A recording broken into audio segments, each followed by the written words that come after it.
마가복음 5장 1절부터 20절까지 예수께서 바다 건너편 거라사인의 지방에 이르러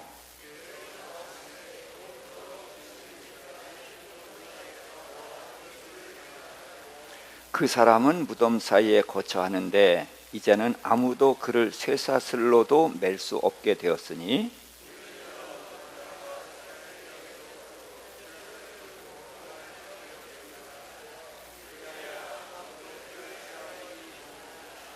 밤낮 무덤 사이에서나 산에서나 늘 소리 지르며 돌로 자기의 몸을 해치고 있었더라. 큰 소리로 부르짖어 이르되 지극히 높으신 하나님의 아들 예수여, 나와 당신이 무슨 상관이 있나이까? 원하건대 하나님 앞에 맹세하고 나를 괴롭히지 마옵소서 하니,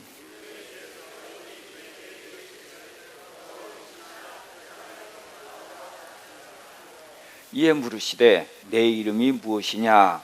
이르되 내 이름은 군대니 우리가 많음이니이다 하고,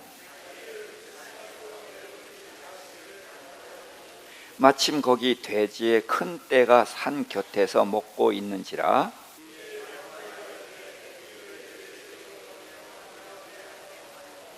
허락하신대 더러운 귀신들이 나와서 돼지에게로 들어가매 거의 2,000마리 되는 떼가 바다를 향하여 비탈로 내리다라 바다에서 몰사하거늘.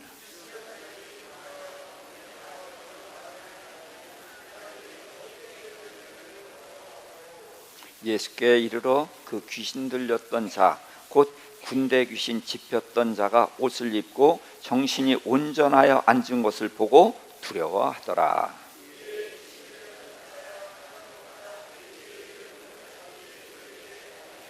그들이 예수께 그 지방에서 떠나시기를 간구하더라.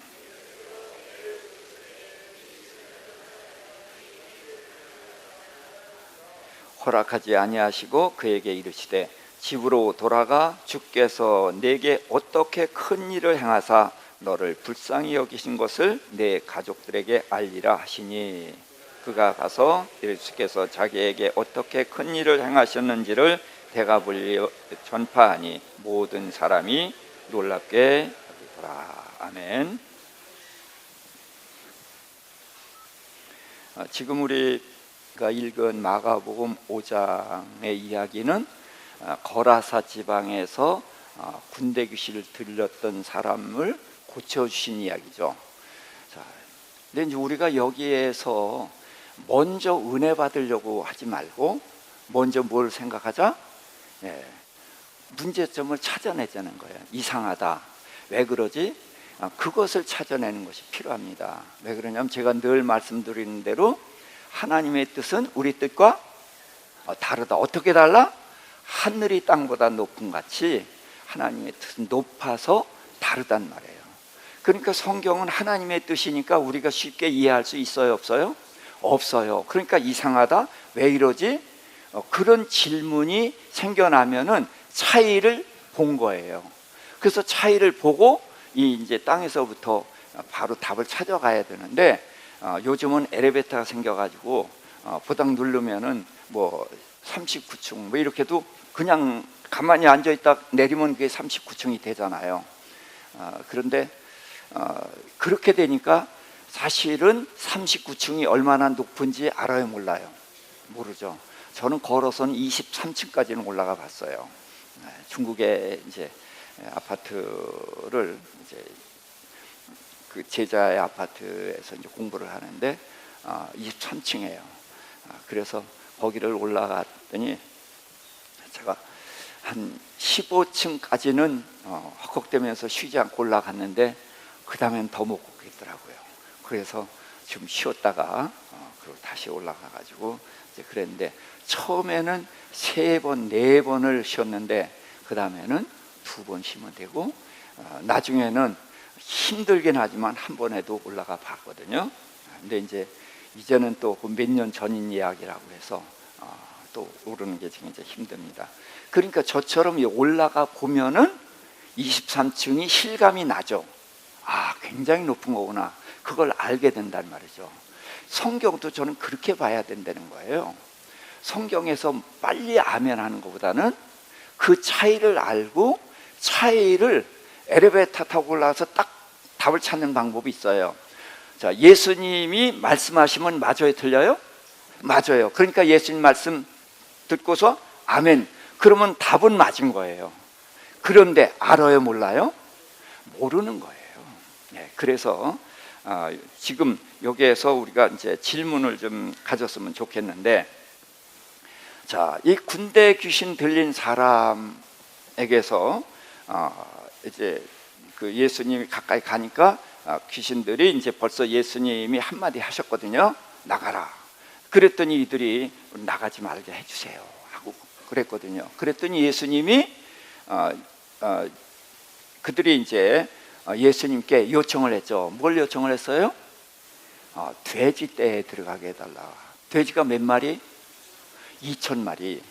자, 그랬더니 예수님이 허락을 하셨어요. 자, 그러니까 왜 허락을 하셨을까요? 이상하지 않아요? 예수님도 군대 귀신이니까 엄청나잖아요. 예?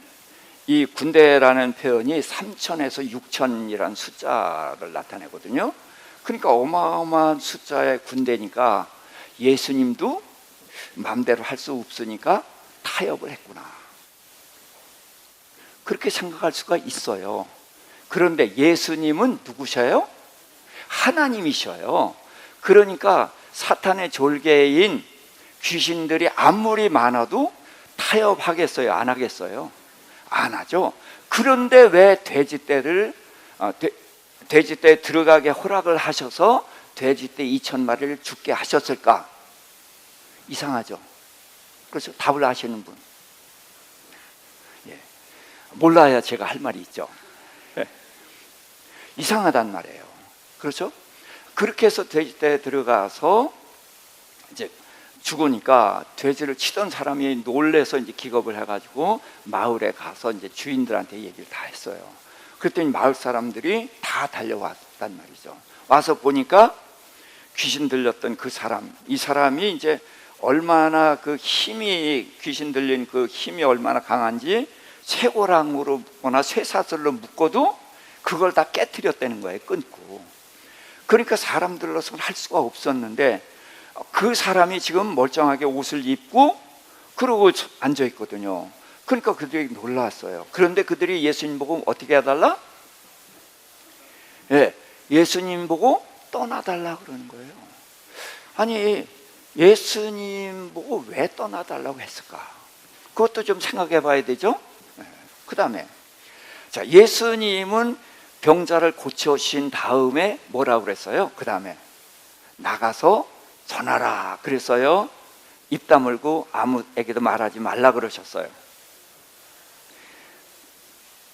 예, 복음은 전하라고 했지만 병 고침 받고 귀신 나가게 하고 그런 것은 전하라고 했어요? 하지 말라고 그랬어요? 아무에게도 말하지 말라고 그랬어요. 그 뒤에 볼까요? 5장 43절. 예수께서 이 일을 아무도 알지 못하게 하라 하시고 그들을 많이 경계하시고 이에 소녀에게 먹을 것을 주라 하시니라. 예, 회당장 야이로의 딸을, 죽은 딸을 살려주시고서 뭐 하지 말라? 아무에게도 말하지 말라. 그렇게 예수님은 말하지 말라고 하신 분이에요. 근데 지금 이 귀신 들렸던 사람에겐 뭐라고 했어요? 알리라라고 했거든. 예수님이 병 고쳐주거나 이런 일을 하신 후에 알리라고 한 곳은 여기 한 곳밖에 없어요.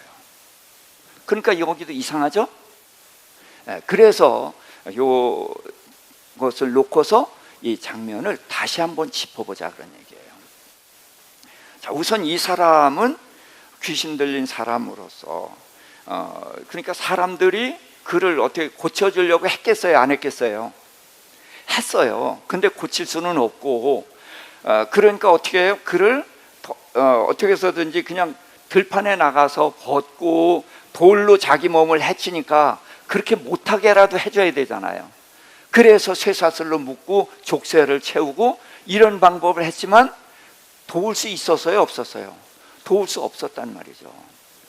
자, 그래서 이 사람은 무덤 사이에 나와서 큰 소리로 외치고 자기 몸을 돌로 해하고, 그래도 누구도 그를 도울 수가 없었어요.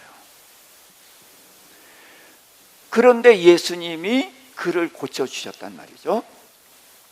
자, 그런데 이제 먼저 왜 돼지떼에 들어가게 했는가? 이제 이게 문제란 말이에요. 아무리 귀신이 많고 그들이 힘이 세도 예수님이 그들과 협상하고 타협하고 이랬을 리는 없어요. 그런데 돼지떼에 들어가게 해서, 돼지가 몇천 마리? 2천 마리. 자, 돼지 한 마리 한국에서는 얼마 하죠?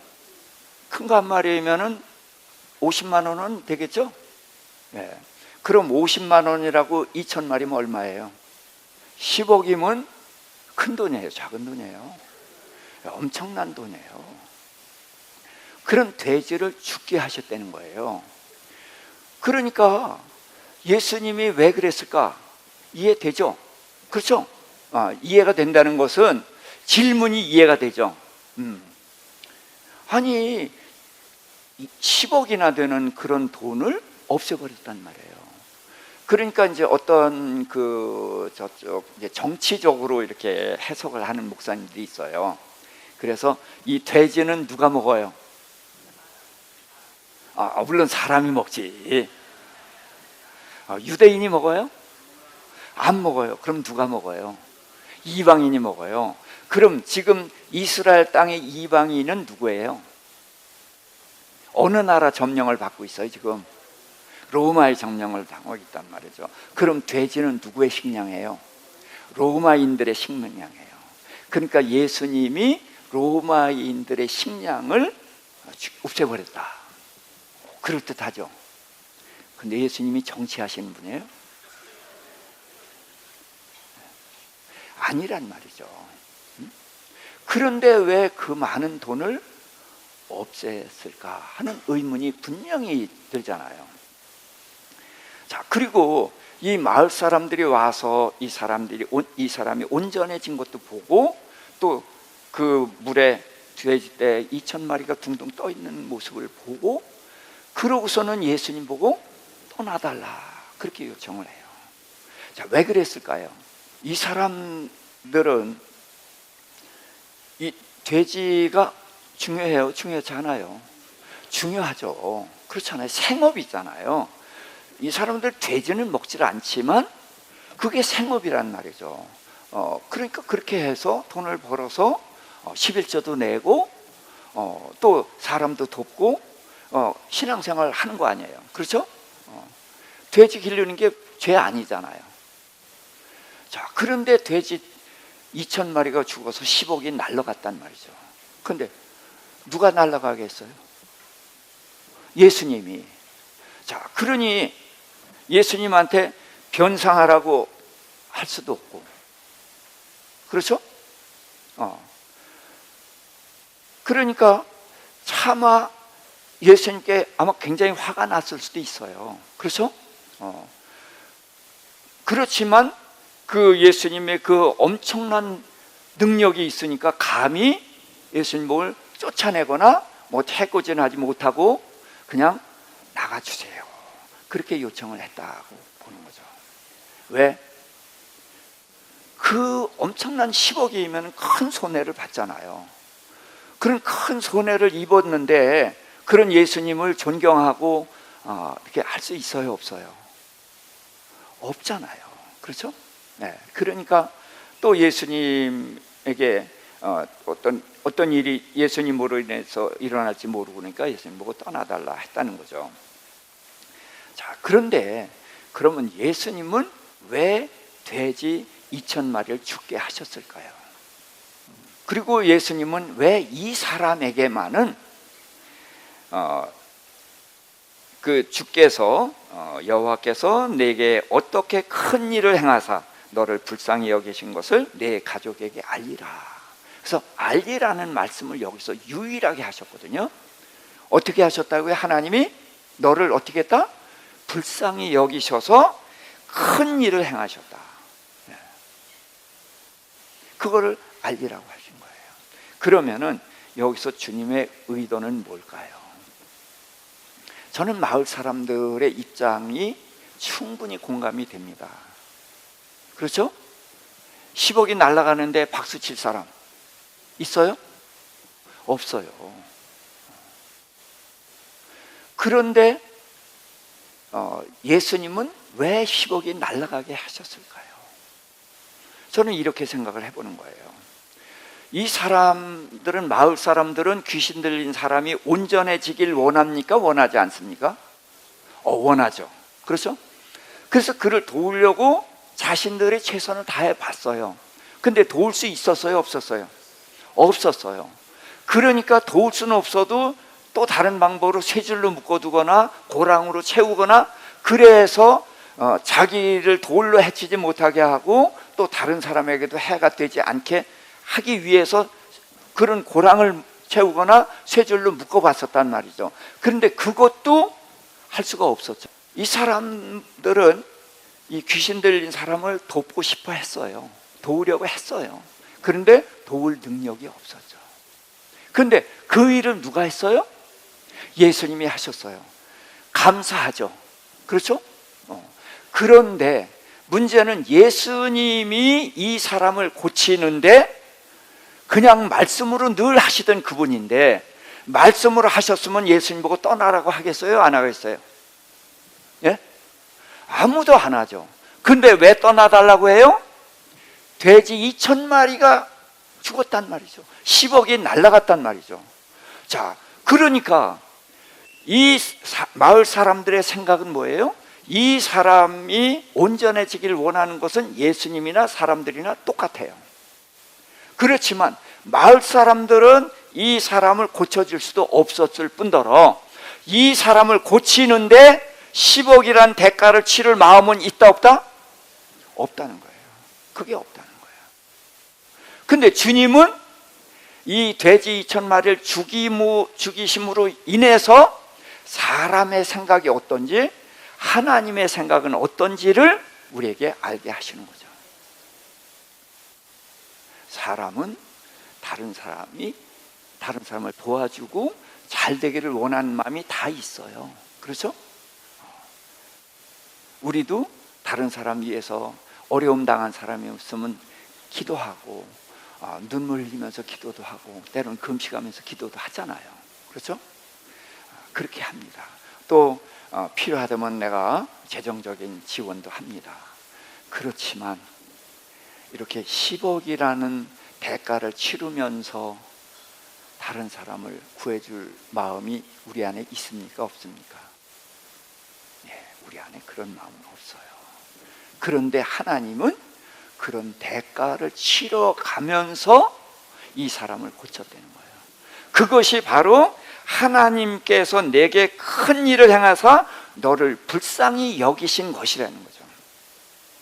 이것이 하나님의 생각과 우리의 생각의 차이예요. 그래서 하나님은 우리를 구원하기 위해서 얼마든지 말씀을 하실 수 있음에도 불구하고 사랑하는 독자 외아들을 십자가에 못 박아 죽이시는 대가를 치르시면서 우리를 구원해내셨다는 거죠. 이것이 하나님의 우리를 향하신 긍휼인 것이죠. 그러면서 예수님은 여기에서 두 가지를 말씀하시는 거예요. 우리 보고 너희도 마음을 어떻게 하자? 넓혀라.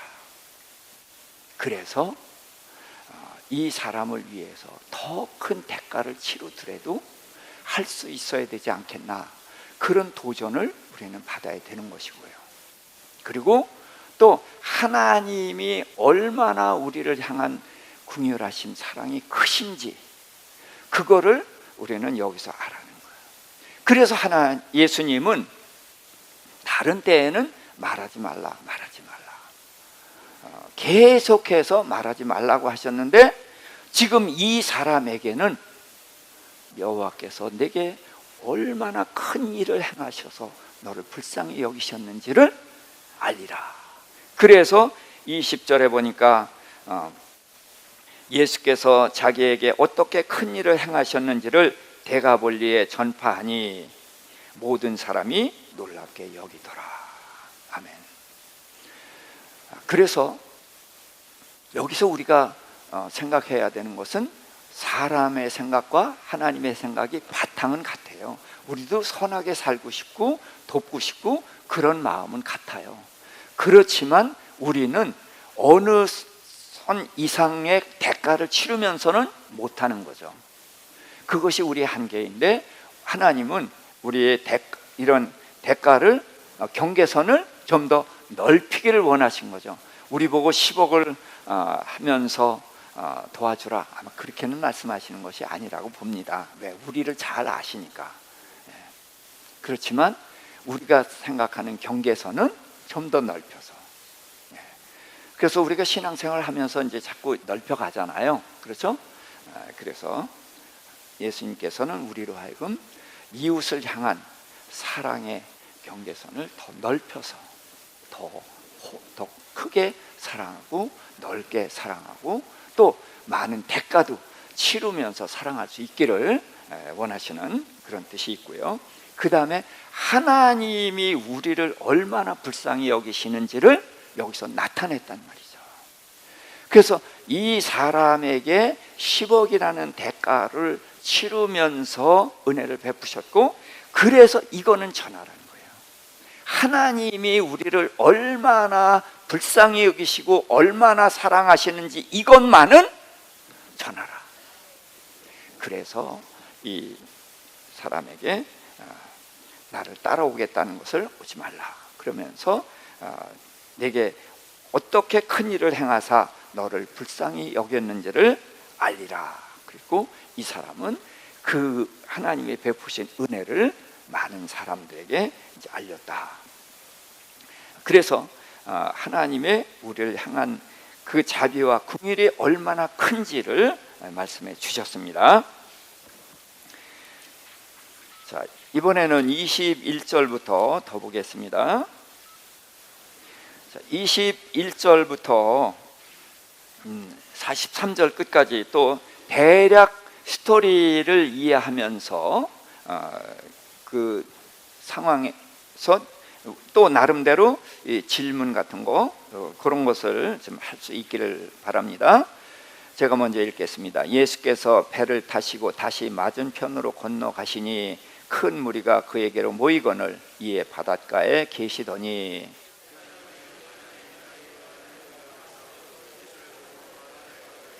간곡히 구하여 이르되 내 어린 딸이 죽게 되었사오니 오셔서 그 위에 손을 얹으사 그로 구원을 받아 살게 하소서 하거늘.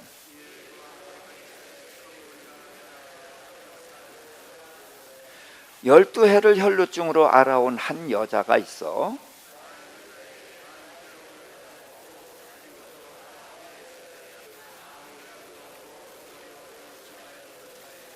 예수의 소문을 듣고 무리 가운데 끼어 들어와 뒤로 와서 그의 옷에 손을 대니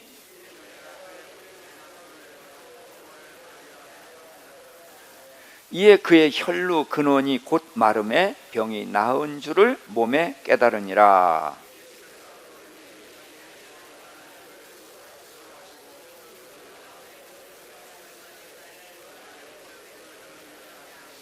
제자들이 여짜오되 무리가 애워싸 미는 것을 보시며 누가 내게 손을 대었느냐 물으시나이까 하되, 여자가 자기에게 이루어진 일을 알고 두려워하여 떨며 와서 그 앞에 엎드려 모든 사실을 여쭈니,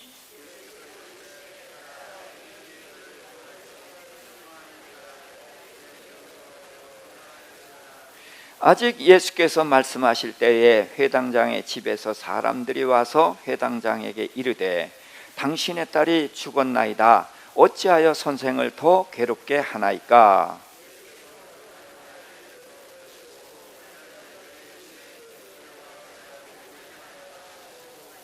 베드로와 야고보의 형제 요한 외에 아무도 따라옴을 허락하지 아니하시고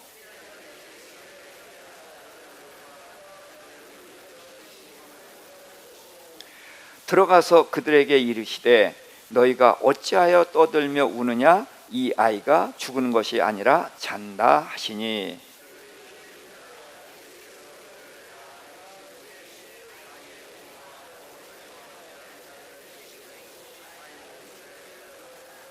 그 아이의 손을 잡고 이르시되 달리다쿰 하시니 번역하면 곧 내가 내게 말하노니 소녀야 일어나라 하심이라.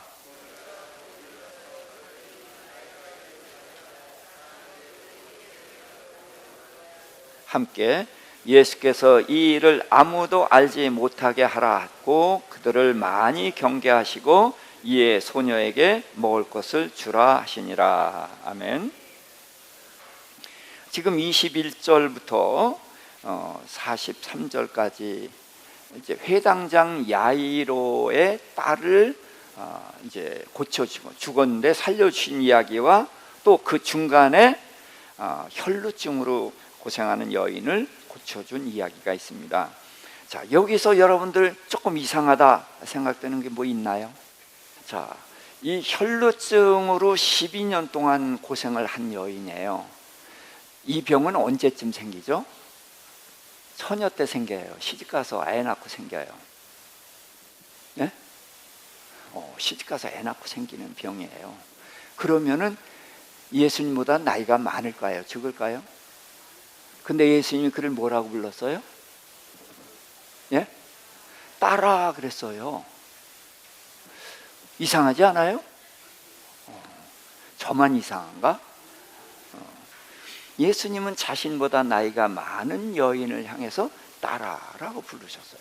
왜 그랬을까? 그것도 그렇죠. 또, 자, 이제 이 내용은 이런 거예요. 회당장 야이로라는 사람의 딸이 있는데 딸이 지금 생사의 기로에 서 있는 거예요. 곧 죽을 것 같은 거예요. 그래서 예수님께 와서 내 딸 좀 살려주십시오 이렇게 요청을 했더니 예수님이 따라가신 거거든요.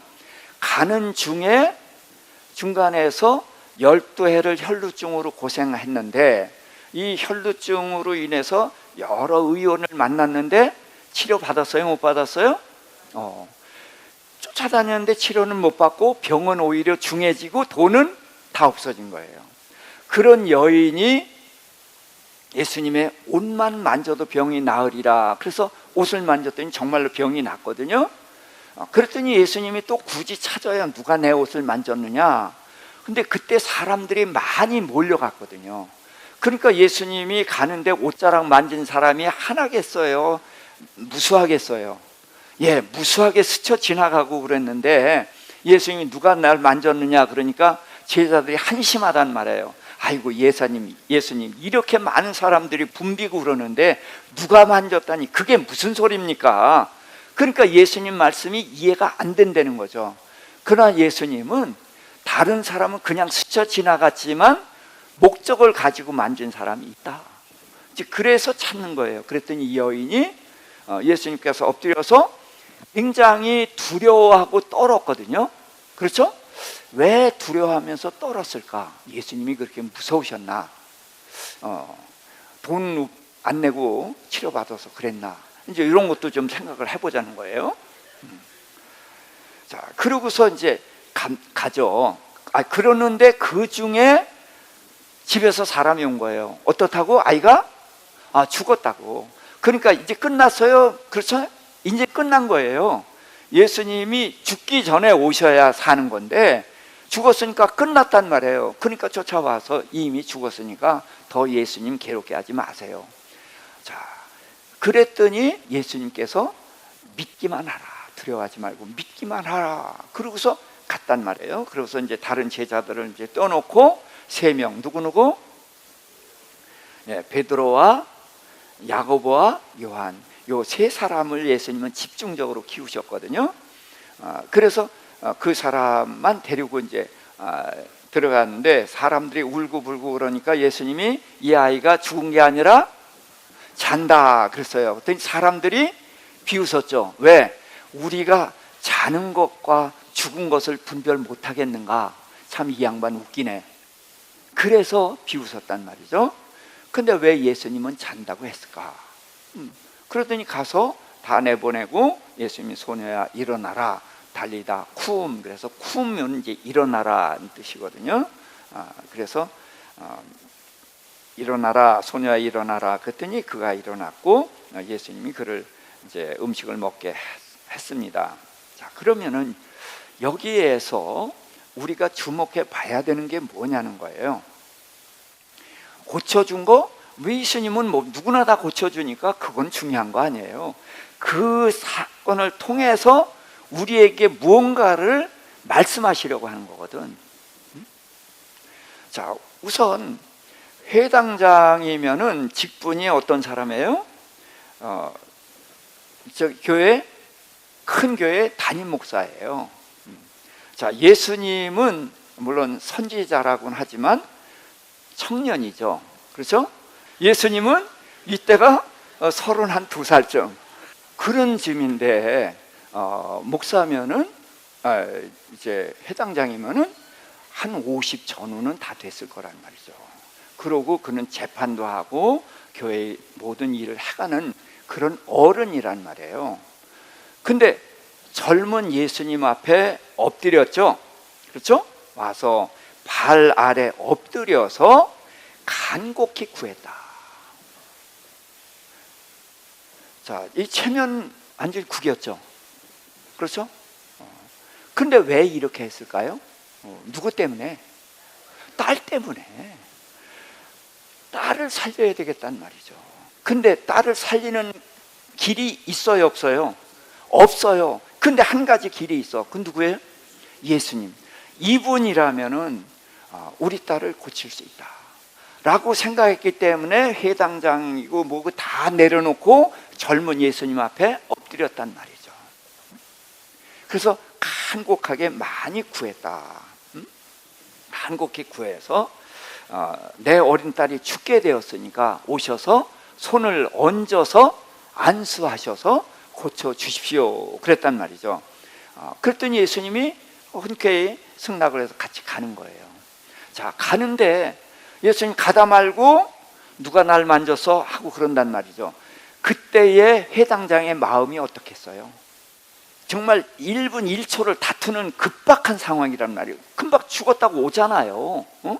절박한 상황인데 예수님이 누가 내 옷 만졌냐 그랬을 때 얼마나 속이 탔겠어요.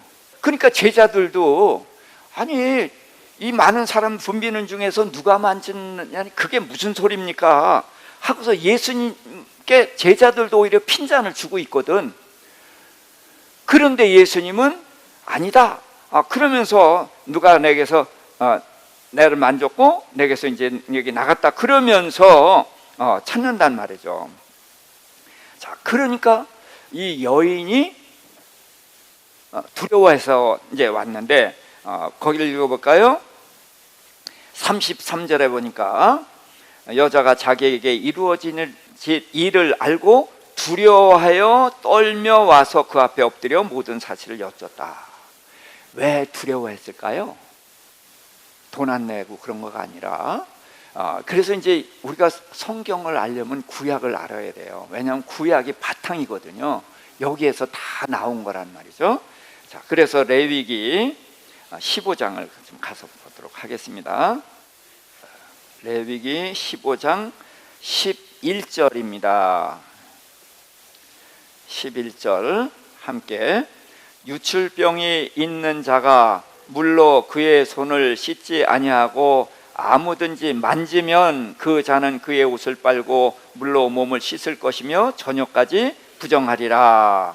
12절도 유출병이 있는 자가 만진 질그릇은 깨트리고 나무 그릇은 다 물로 씻을 것이니라. 그래서 유출병이 있는 자가 만지면은 부정해진단 말이죠. 그래서 부정을 씻지 않게 되면 그것이 죄가 되고 그 사람에게 이제 해가 돼요.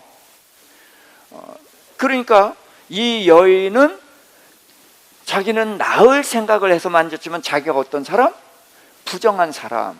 그래서 자기가 부정한 손으로 예수님을 만졌기 때문에 예수님이 부정해졌단 말이죠. 근데 얘기를 했어야 되는데 안 했죠. 그래서 두려워서 떠르는 것이 아닌가, 그렇게 생각을 할 수가 있습니다.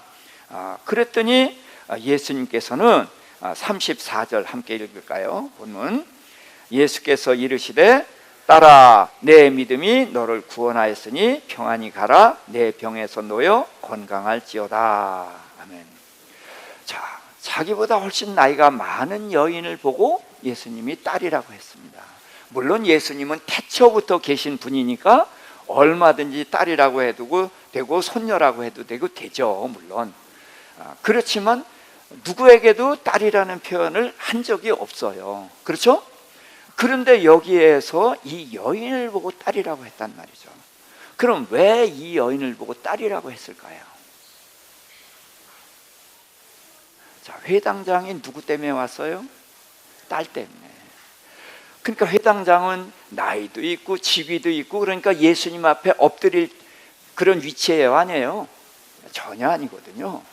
그런데 젊은 예수님 앞에 엎드려서 간곡히 많이 구했다는 거죠. 왜? 누구 때문에? 딸 때문에. 그러니까 이 아버지의 딸을 사랑하는 마음 때문에 체면이고 뭐고 신분이고 다 내려놓고 젊은 예수님 앞에 엎드렸다는 거예요. 그래서 많이 간구했다는 거예요. 그러면서 지금 가면서도 초조한 마음을 가지고 빨리 이제 그런 마음으로 가고 있단 말이죠. 그런데 예수님이 이 혈루증 여인을 딸이라고 했을 때에는 이제는 그 예수님의 말씀이 이해가 되시죠? 네. 그래, 회당장 야이로에게 딸이 그토록 소중해서 다 내려놓고 젊은 예수님 앞에 엎드려서 간구하는 그 심정처럼 예수님에게는 이 여인이 어떻다? 딸이다. 그래서 예수님은 자기보다 나이가 많은 그 여인을 딸이라고 부르시는 것이죠. 그래서 주님의 그 사랑은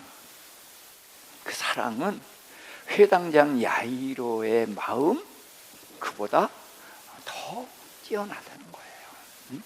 그래서 그 주님의 마음을 우리에게 알려주기 위해서 나이 많은 여인을 딸이라고 불러주신 것이죠. 그러면은 이 예수님이 믿음을 칭찬하는 사람들이 좀 있는데 칭찬하는 믿음이 어떤 믿음인가요? 이제 이 믿음에 대해서 얘기하려면 또 이제 도마를 꼭 공부를 해야 되거든요. 도마를 알아야만 믿음이 뭔지를 알아요. 또 아브라함도 알아야 되고. 그런데 이제 그럴 시간이 없는데 몇 분은 이제 지난번에 제가 아브라함 공부한 것을 들은 분들은 이제 아시겠지만 믿음은 둘이에요. 보고 믿는 믿음 아시잖아요. 그 다음 보지 못하고 믿는 믿음. 두 가지 믿음이 있어요. 어떤 게 좋은 믿음이에요? 보지 못하고 믿는 믿음. 그럼 보고 믿는 믿음은 덜 좋은 믿음으로 생각하고 있죠. 근데 이게 아닌 거예요. 이게 치명적인 문제예요. 보고 믿는 믿음은 이게 기본 자산이에요. 믿음은 어디서 난다? 들음에서 난다. 또 들음에서 난다는 것은 밖에서 들어오는 거죠. 믿음은 보고 믿는 거예요. 그래서 믿음은 밖에서 들어오는 것이고 내 속에서 나오는 것이 아니에요. 근데 밖에서 들어오는데 어디서 나는 거예요? 하나님이 우리에게 믿음을 주시는 겁니다. 그래서 하나님이 주신 믿음이니까 이 믿음은 들어서 믿는 것이고 보고 믿는 것이에요. 그래서 믿음은 하나님의 선물이거든요. 그래서 하나님이 보여주신 것을 보고 믿는 믿음을 이것을 이제 보고 믿는 믿음이라고 한 건데 이거는 나쁜 게 아니라 이건 믿음의 자산이에요. 이 보고 믿는 믿음이 있을 때 거기에서 뭐가 나온다? 보지 못하고 믿는 믿음이 거기서 나오는 거예요. 근데 이게 보고 믿는 믿음은 안 좋은 믿음이고 보지 못하고 믿는 믿음이 좋은 믿음이라는 잘못된 개념을 가지고 있기 때문에 이 보고 믿는 믿음의 중요성을 간과해 버렸어요. 그래서 믿음은 하나님의 전적인 선물입니다. 보지 못하고 듣지 못하고 믿을 수가 없는 거예요. 회당장 야이로가 어떻게 찾아왔어요? 예수님이 병 고칠 줄 알고 찾아왔죠. 근데 어떻게 알았어요? 들어서 알았어요. 자, 이 혈루증 여인도 어떻게 예수님의 옷만 만져도 된다고 생각했어요? 들었거든요. 예수님은 병자를 고치시는 분, 예수님께 가면 고칠 수 있다는 그런 믿음이 어디서 생겼어요? 들음에서 생겼고 보아서 생긴 거예요. 그래서 하나님이 주신 거예요. 그런데 이 혈루증 여인을 칭찬하신 것은 뭘 얘기하는 거냐? 이 혈루증 여인은 듣고 본 것으로 그친 게 아니에요. 만져서 병난 것을 봤을까요? 못 봤을까요? 못 봤어요. 들었을까요? 못 들었을까요? 못 들었어요. 그런데 이 여인은 예수님의 옷자락만 만져도 나을 거라는 믿음을 가진 거예요. 그러니까 이 믿음은 보고 믿는 믿음이에요? 보지 못하고 믿는 믿음이에요? 보지 못하고 믿은 믿음이에요. 근데 이 믿음은 어디서 왔어요? 보고 믿은 믿음의 근거에서 온 거예요. 이 보고 믿은 믿음이 없이는 이 다음 게 있을 수가 없는 거예요. 이것이 믿음의 관계에서 이걸 꼭 좀 마음에 새길 수 있기를 바랍니다. 도마란 이름이 무슨 뜻이죠? 아니요, 도마는 쌍둥이란 뜻이에요. 도마는 쌍둥이인데 무슨 쌍둥이냐? 믿음이 쌍둥이라는 거예요. 무슨 믿음? 무슨 믿음? 보고 믿는 믿음, 보지 못하고 믿는 믿음. 이게 믿음의 쌍둥이라는 거예요. 근데 어떤 게 더 좋아요? 보지 못하고 믿는 믿음이 더 좋은 거예요. 그렇지만 보고 믿는 믿음이 없으면은 보지 못하고 믿는 믿음이 있을 수 있다 없다? 없다. 그래서 보고 믿는 믿음이 중요한 거예요. 그래서 신앙생활 하다가 언제 믿음이 자라요? 기도 응답 받았을 때. 그렇죠? 병이 났는데 병이 치유받았다든지, 문제가 생겼는데 문제가 해결됐다든지, 그런 경험이 생겼을 때에 믿음이 자라죠. 그게 무슨 믿음이에요? 보고 믿는 믿음이에요. 그래서 보고 믿는 믿음을 다른 말로 하면 체험신앙인 거예요. 그게 체험, 몸으로 경험했단 말이죠. 그러니까 봤죠. 예? 그게 믿음의 자산이고, 보고 믿는 믿음이 있으면은 그 다음에 많은 말씀들이 있어요. 자, 주라. 그럼 주는 거 좋은 사람. 받는 게 좋아요? 주는 게 좋아요? 받는 게 좋죠. 근데 이제 교회니까 뭐가 좋아요? 그럼 주는 게 좋아요 라고 대답을 해야 되지. 근데 좋아요? 안 좋죠. 그런데 왜 안 좋냐? 예수님 뭐라고 했어요? 주라. 그리하면 누르고 흔들어서 넘치게 해서 갚아주리라. 그럼 주는 게 복이에요? 받는 게 복이에요? 주는 게 복이지. 근데 왜 안 해요? 안 하죠? 왜 안 해요? 믿어지지 않으니까. 그렇죠? 그런데 이런저런 경험을 하다 보면은 이것이 모험이에요. 신앙은 모험이에요. 이 세상은 우리가 경험하기를 주면 어떻게 돼요? 내게서 없어지잖아요. 그렇죠? 그러니까 누구한테 줘요? 내가 주면 도로 나한테 갚을 사람에게 주죠. 그러잖아요. 이게 세상이란 말이죠. 세상에서는 이렇게 살아오는 거예요. 왜? 하나님이 없으니까 주고받고. 네. 그래서 줘서 안 오면은 거기다 주면 나만 계속 없어지니까 안 되거든. 근데 이게 몸에 익었단 말이죠. 그래서 예수님을 믿으면서도 여기에서 못 벗어나는 거예요. 근데 지금 우리의 관계는 사람과 사람과의 관계 이외에 뭐가 계셔요? 하나님이 계셔요.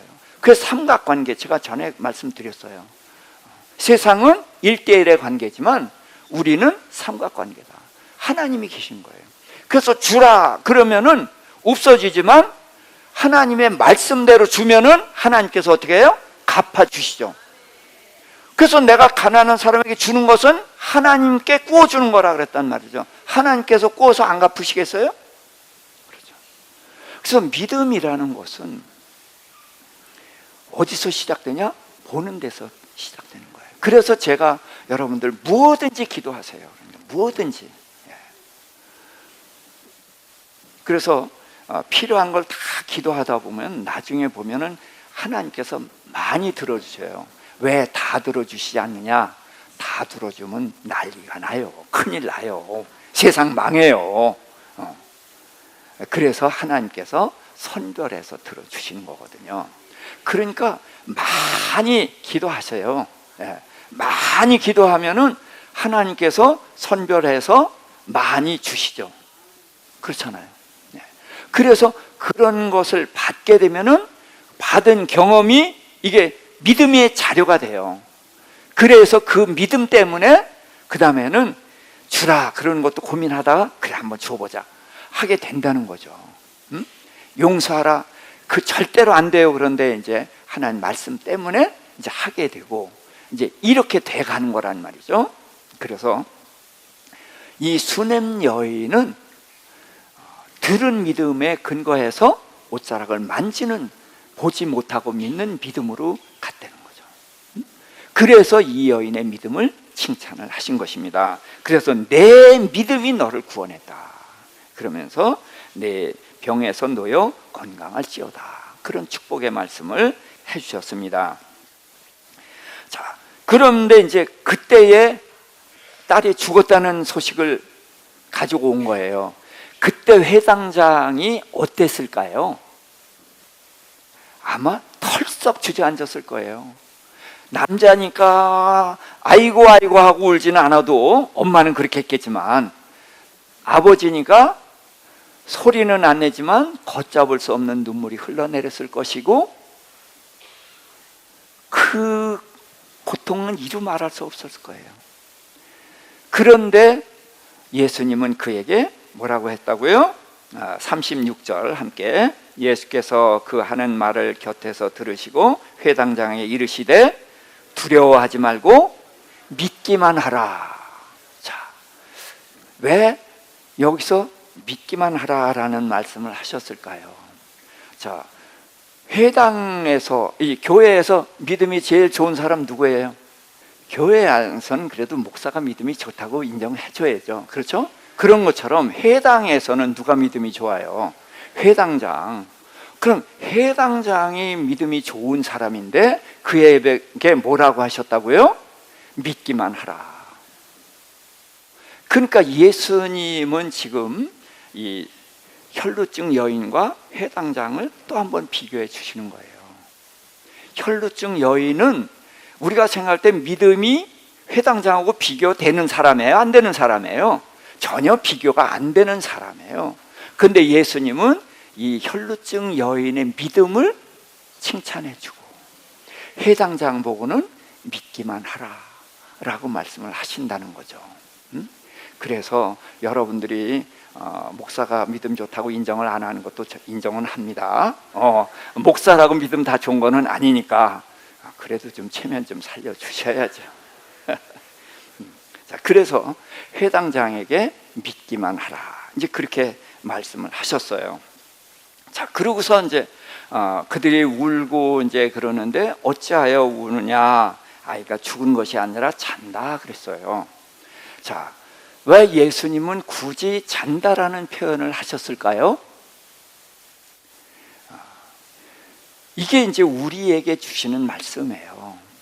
우리가 죽음은 잠이라고 생각 안 하잖아요. 그렇죠? 예. 자는 거 두려워하는 사람. 예. 뭐 저기 가위 눌리고 이런 거 이제 하는 사람들은 이제 좀 두려워하겠지만, 예.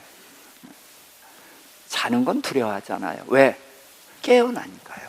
그렇죠? 근데 예수님은 죽음이 곧 잠이다. 그것을 우리에게 얘기해 주고 싶으신 거예요. 예. 물론 소녀가 회당장의 딸이 그 자리에서 살아나니까 잔다라는 표현을 했지만 죽음이란 말이에요. 이 소녀가 죽었거든요. 우리가 이후에 다 죽는 것처럼 죽어요. 그 같은 거예요. 그런데 이 죽음을 주님께서는 우리로 하여금 이렇게 통곡하고 울고 그럴 것으로 생각하지 말고 자는 것으로 생각하자. 그런 권고를 우리에게 하시는 것이다 라는 생각을 합니다. 이제 우리 교회에서는 이제 지금 계속해서 장례식 이런 것이 있죠. 그런데 이제 우리는 여기에서 좀 진지하게 고민을 해봤으면 좋겠어요. 가족을 잃는다는 것은 슬픔이죠. 그럼에도 불구하고 주님께서 잔다고 말씀하신 것을 우리가 받아들인다면은 그렇게 크게 슬퍼하지 않을 수가 있죠. 이제 지금 일단 헤어지는 것이니까 다시 못 만나는, 그리고 이제 영원한 세계에 가서 이제 다시 만나기 때문에 잠시 슬퍼할 수는 있지만, 그럼에도 불구하고 우리는 천국에서 만난다는 그 생각을 가지고 여기가 끝이 아니다. 우리 자는 거고, 자, 이 세상에서는 질병이 있고 고통이 있고, 저희 장모님이 돌아가시 전에 얼마나 아프면 죽냐 그런 말씀을 하셨어요. 노인이 되니까 자꾸 아프단 말이죠.